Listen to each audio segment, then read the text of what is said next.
जय हिंद दोस्तों। आज के वीडियो में मैं सिर्फ इतना बात करूंगा कि आपकी वो रणनीति क्या होगी, आपका जो तरीका क्या होगा पढ़ाई करने का और एग्ज़ाम देने का, जो कि आप ALP 2024 की जो परीक्षा है उसको पहले ही अपने प्रयास में आप पास कर सकें।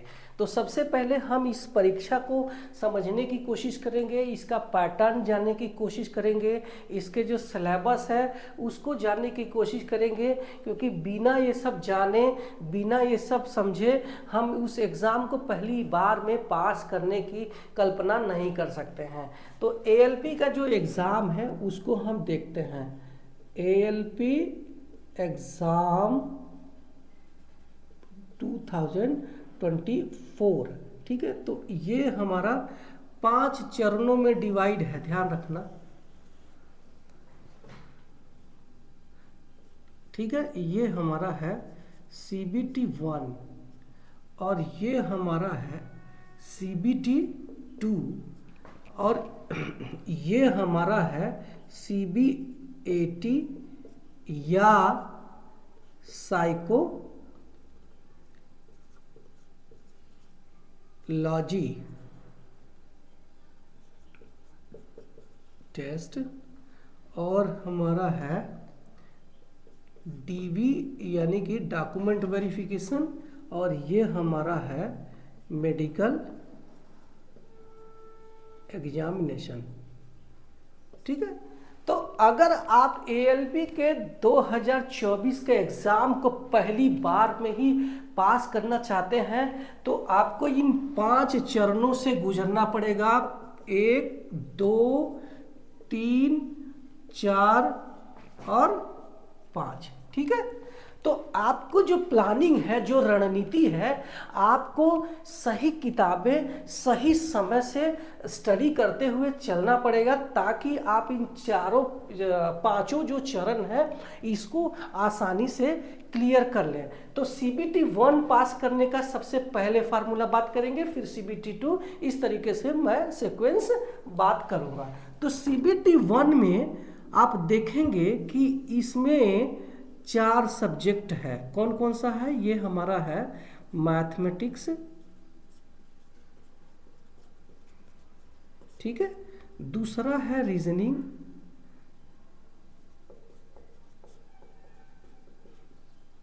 तीसरा है जनरल साइंस, ठीक है। और चौथा है हमारा GK एंड करंट अफेयर्स, ठीक है। तो जब हमें CBT 1 पास करना है तो जाहिर सी बात है कि हमें इन चारों सब्जेक्ट पर फोकस बनाना होगा, ठीक है। तो इनको आपको समझना पड़ेगा कि हमें इनको कैसे पास करना है। ये पहले अगर समझ लिया तो आसानी से हर एक पड़ाव को हम पास करते हुए जाएंगे। तो ये जो मैथमेटिक्स है इसको स्टडी करने के लिए और ये स्टडी करने के लिए रीजनिंग, ये दोनों सेम है, इससे भागना नहीं। ये दोनों जो है शुरू में बहुत बोरिंग लगते हैं, शुरू में बहुत टफ लगते हैं, लेकिन यकीन करो मेरे भाई, जब आप इसको प्रैक्टिस करने लगोगे ये बहुत ही इजी होता जाएगा। और यकीन मानो, ये हमारे जो मैथमेटिक्स और रीजनिंग है, ये अगर आप अच्छा कर जाते हो तो आपके पूरे चांस है कि आपको पहली बार में ही CBT 1 पास करने से कोई रोक नहीं सकता। CBT 1 और रीजनिंग कोई रटने की चीज नहीं है, ये खूब प्रैक्टिस करने की चीज है, इसको खूब प्रैक्टिस करो, ठीक है। तो ये हमारा मैथमेटिक्स और रीजनिंग हो गया। जनरल साइंस पे बात करते हैं तो ये हमारा 10वीं और 8वीं से लेकर 10वीं तक के फिजिक्स, केमिस्ट्री और ये जो लिविंग साइंस है, इससे रिलेटेड हमारे जो सवाल होते हैं वो जनरल साइंस है, ठीक है। यहाँ पे जनरल साइंस हो गया। अब आते हैं जीके आपको ज़्यादा डीप में जाने की ज़रूरत नहीं है। जीके को आप कोशिश करो कि रेलवे के जो जीके है, जैसे पहली बार ट्रेन कब चली, पहली बार वंदे भारत कब चली, उस समय के वर्तमान रेल मंत्री कौन है, और उस समय के जो करंट अफेयर्स हैं इनको फोकस करो कि उस समय के ये अध्यक्ष कौन है, ये कौन से चीफ मिनिस्टर है, ये इनकी जो राइटर कौन है, तो इन सब चीज़ों पे ज़्यादा फोकस करना, ज़्यादा डीप में जाने की ज़रूरत नहीं है, क्योंकि ये जो करंट अफेयर्स और जीके है ये सिर्फ और सिर्फ CBT 1 का पार्ट है। CBT 2 में ये वाला पार्ट गायब है। ठीक है, तो इस चीज को आप पहले से प्लानिंग करके चलना कि इसके 10 मार्क के लिए आप जी जान मत लगाओ। आपकी जो मेरिट है वो CBT 2 से होने वाली है, जो आपका CBT 1 है वो सिर्फ और सिर्फ स्क्रीनिंग नेचर है, आपको सिर्फ CBT 2 में जाने के लिए ये CBT 1 है। लेकिन आपको CBT 1 में बहुत अच्छा करना चाहिए, क्योंकि अब की बार जो है कंपटीशन थोड़े ज़्यादा है, क्योंकि 2018 में अगर जिसने पासिंग मार्क यानी 40%, OBC SC के लिए 30% और ST के लिए 25% ला दिया था, वो लोग आसानी से CBT 1 क्लियर कर लिए थे।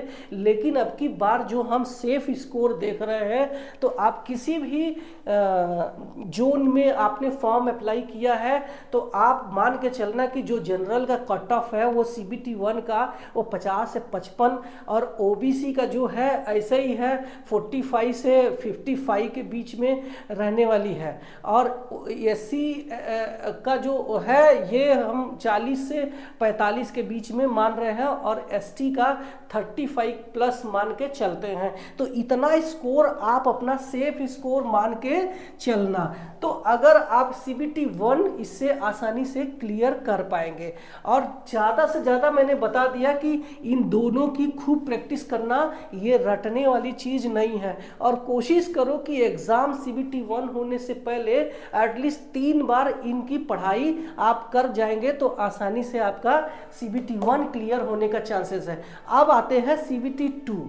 ये जो CBT 2 है यही हमारा मेरिट बनाएगा नौकरी में आने के लिए, आपका साइको टेस्ट यानी CBAT में जाने के लिए, तो CBT 2 पर ही अपना पूरा फोकस रहेगा। तो CBT 2 के जो सिलेबस है वो हम देखते हैं, यहाँ पे लिखते हैं। ठीक है, तो CBT 2 में सेम वही है, मैथ, रीजनिंग।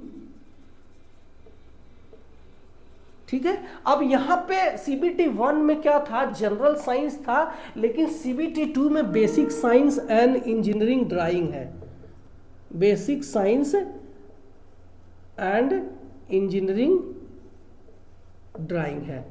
तो ये आपको समझना पड़ेगा कि हमारे इनमें अंतर है। तो वो चीज़ आप देखेंगे कि अगर हमें ये न्यूमेरिकल के साथ में, अगर ये हमें फॉर्मूला के साथ में अगर साइंस आ रही है तो वो basic science and engineering drawing में आएगा। इंजीनियरिंग ड्राइंग में हमारा प्रोजेक्शंस और व्यू एलिवेशंस ये आते हैं, तो वो आप अपने जो सिलेबस है उसके अनुसार इसकी स्टडी कर लेना। इसके बाद आप आते हैं general knowledge and current affairs. तो आपकी जानकारी के लिए बता दूं कि ये जो सब्जेक्ट है ये CBT 2 में ये सिलेबस में ही नहीं है, तो इस पे फोकस नहीं करना है, ध्यान रखना। इसीलिए मैं बोलता हूँ कि जीके के लिए बहुत ज़्यादा दिमाग लगाने की ज़रूरत नहीं है। अपना जितना भी आपने स्टडी किया है सफिशिएंट मैंने बता दिया कि रेलवे के जीके और करंट जीके पे ज़्यादा फोकस करना, क्योंकि 2018 के एग्ज़ाम्स में सबसे ज़्यादा अगर सवाल आए थे तो करंट जीके के सवाल ALP के एग्ज़ाम में आए थे। तो इसमें जो है आपके एग्ज़ाम्स क्लियर हो सकते हैं अगर आपने इसकी अगर प्रैक्टिस करके रखा है। मैथमेटिक्स रीजनिंग की, तो मैथमेटिक्स इसका भी क्लियर हो जाएगा और CBT 2 का इसका भी क्लियर हो जाएगा, और आपका बेसिक साइंस आपको अलग से इसमें पढ़ने की ज़रूरत है। इसके साथ में जो CBT 2 का जो पार्ट B है, ठीक है, पार्ट B, ये तो पार्ट A था, पार्ट ए, इसी से मेरिट बनेगी, ध्यान रखना। और ये जो पार्ट बी है इसमें आपका ट्रेड वाइज अगर है ट्रेड वाइज इसमें सवाल पूछे जाएंगे, ठीक है। तो इसको भी पास करना जरूरी है। और आपकी जो रणनीति इस तरीके से होनी चाहिए कि CBT 1 और CBT 2 के बीच में कोई गैप नहीं है, ज़्यादा अंतर नहीं है।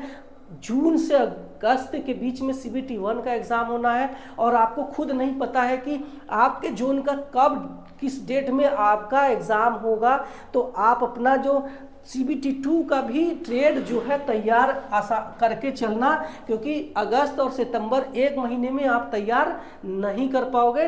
तो ये आप अपने प्लानिंग के साथ में चलना। एक चीज़ और बता दूं कि जब आप एग्ज़ाम देने के जा रहे हो तो कोशिश करना कि आप तुक्का मारने से बचना, क्योंकि जब हम डरे रहते हैं कि अरे हमारी जो मेरिट है वो बहुत ज़्यादा हाई जाने वाली है, कट ऑफ जाने वाली है, तो हम क्या करते हैं, हमने बहुत अच्छे अच्छे सवाल किए थे जिससे हम मेरिट में आने वाले थे, लेकिन तुक्का मार मार के उसको हम निगेटिव मार्किंग में चले जाते हैं। तो इनसे आपको तुक्का मारने से बचने के लिए आप इनकी सिलेबस वाइज स्टडी कर लेना। अब आते हैं हम CBAT या फिर साइकोलॉजी टेस्ट। तो CBAT या साइकोलॉजी टेस्ट के लिए हमें अभी से टेंशन लेने की ज़रूरत नहीं है। ध्यान रखना CBT 2 का जब रिज़ल्ट आ जाएगा उसके बाद से अभी अगर आप तैयारी करते हो तो इसके लिए 7 से 10 दिन काफ़ी है, ठीक है। तो ये 7 से 10 दिन सिर्फ और सिर्फ CBAT को तैयारी करने में लग जाएगा। और आप अगर तैयार कर लेते हैं तो आपको ज़्यादा बड़ी बात नहीं है। तो ये साइको टेस्ट में भी पास होना जरूरी है। बहुत सारे लोग इसमें इसलिए फेल कर जाते हैं क्योंकि वो जब एग्ज़ाम में जाते हैं तो इतना डरे रहते हैं कि उनका माइंड डिस्टर्ब रहता है कि अरे ये होगा कि नहीं होगा। तो उसके लिए आपको अच्छे से नींद लेके जाना है और कोशिश करना है कि वहाँ पे ढेर सारे गलत प्रश्न नहीं करना है। कोशिश करो कि सही सही प्रश्न करो, बाकी छोड़ दो, ठीक है। तो ये हो गया CBAT में चूंकि निगेटिव मार्किंग नहीं है तो लोग क्या करते हैं कि अरे निगेटिव मार्किंग तो है नहीं, चलो जो आया मन में वो करते रहे। तो ऐसा नहीं करना, क्योंकि इससे क्या है ना, वो आपके इमेज को तौलने की कोशिश करते हैं। तो रेलवे को लगेगा कि ये इंसान खुद कंफ्यूज है तो ये रेलवे की ट्रेन क्या चलाएगा। CBAT सिर्फ और सिर्फ आपके जो पर्सनालिटी है, आपके निर्णय लेने की क्षमता है, उसको तौलता है। तो अगर आप जो है खुद कंफ्यूज है और ग्रीन को येलो, येलो को रेड अगर बोल रहे हैं तो रेलवे मानती है कि ये इंसान खुद कंफ्यूज है, ये क्या ट्रेन चलाएगा। और आपकी जानकारी के लिए बता दूं कि साइको टेस्ट या CBAT जो टेस्ट है सिर्फ उन्हीं लोगों का होता है जिन्हें बहुत बड़ी जिम्मेदारी दिया जाता है। तो आप आने वाले दिन में ट्रेन चलाने वाले हैं। स्टेशन मास्टर को भी दिया जाता है क्योंकि वो भी डायरेक्ट ट्रेन संचालन से जुड़ा हुआ व्यक्ति है। ट्रेन तो नहीं चलाता लेकिन सिग्नल देता है ताकि ट्रेन आगे जाए, इसीलिए उसको भी CBAT से गुजरना पड़ता है। ट्रैफिक कंट्रोलर्स जो होते हैं वो उनको भी CBAT से गुजरना पड़ता है, ठीक है। तो ये अगर आपने 3 एग्जाम पास कर लिए यानी CBT 1, CBT 2 और CBAT, तो मैं आपको बता दूं कि आपकी नौकरी लगभग 99% पक्की है, क्योंकि सिर्फ 1% बच्चे इन एग्ज़ाम में DB और मेडिकल एग्ज़ाम में रह जाते हैं, नहीं तो 99% लोग वो क्लियर कर जाते हैं। तो ये हमारा एक वीडियो था ये बताने के लिए कि अगर आप इस तरीके से तैयारी करते हैं, आपकी इस तरीके से रणनीति रही, तो आपको पहली बार में ही इस एग्ज़ाम को यानी ALP के एग्ज़ाम को पास करने से कोई रोक नहीं सकता, ये मेरा दावा है। अगर आपको ये वीडियो पसंद आई है तो एक लाइक ज़रूर करना, और हाँ, मेरे चैनल पे पहली बार आए हैं तो सब्सक्राइब जरूर करना। मैं मिलता हूँ अपने किसी नए वीडियो में नए इन्फॉर्मेशन के साथ में, तब तक के लिए बाय बाय।